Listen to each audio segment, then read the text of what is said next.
and thank you so much for joining us for News 19 at noon. I'm Andrea Mock. We are going to take you to the Murdaugh trial today and bring you the very latest. This morning, a witness took the stand for the second time, but this time she appeared in front of the jurors and they heard her testimony for the very first time. So let's get into more of what Alex Murdaugh was doing the day of the murders. Again, earlier today, Jeannie Seckinger took the stand. We have heard her testimony before, but this time the jury got to hear what she had to say.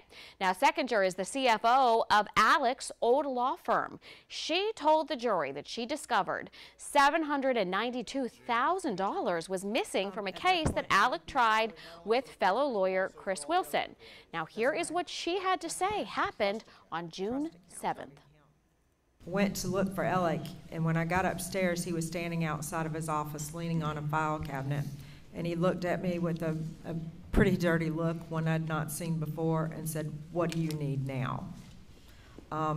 Clearly disgusted with me, which kind of raised my hackles, so I said, "Well, let's go in your office and talk about it."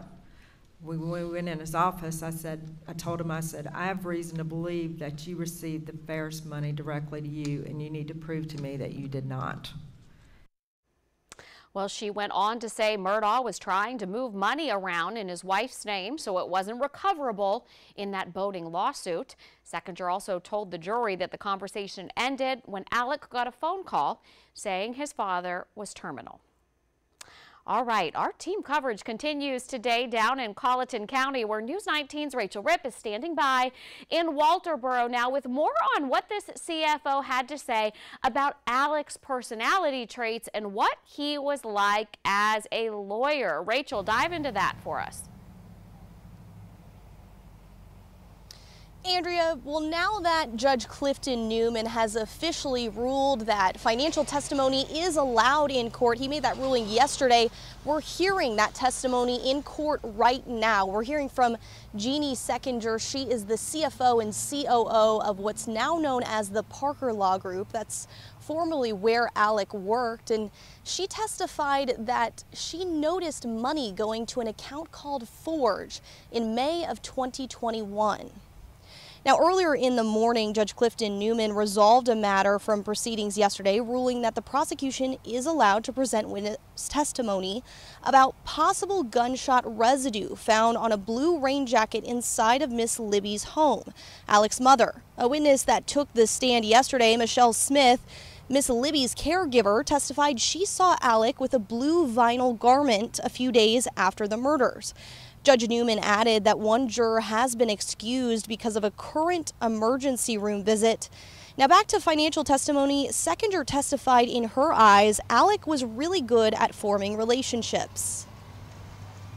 I think Alex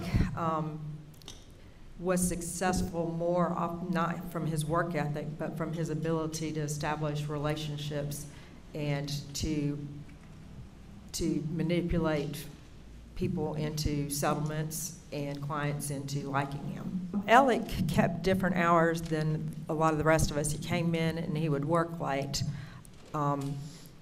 always loud, always busy, always in a rush. He had the gift of gab, but he always seemed last minute and hurried and frenetic. Seckinger testified that she had found evidence that led her to conclude Alex was stealing from the law firm through checks issued to a fake account and not the law firm after the murders of Maggie and Paul on June 7th, 2021. She says the firm then launched a forensic audit involving the FBI, self-reporting 10 years of documents to authorities. Seckinger adds that Danny Henderson and Randy Murdaugh, partners of Alex's law firm, confronted Alex in early September 2021, forcing him to resign after she said Alex admitted he stole money. Now, Sechinger testified that of all of these alleged millions of dollars that were stolen, law partners with PMPED, formerly PMPED, now the Parker Law Group, have had to repay their clients, and they're actually still repaying those clients today. We'll bring you obviously more updates from the courtroom a little bit later this evening, but for now, reporting live in front of the Colleton County Courthouse, Rachel Ripp, News 19, WLTX.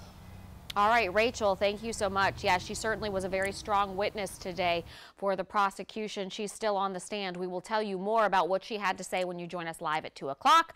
Until then, you can make sure to watch all the latest. We are streaming on our YouTube channel. You can go to WLTX Plus and WLTX.com.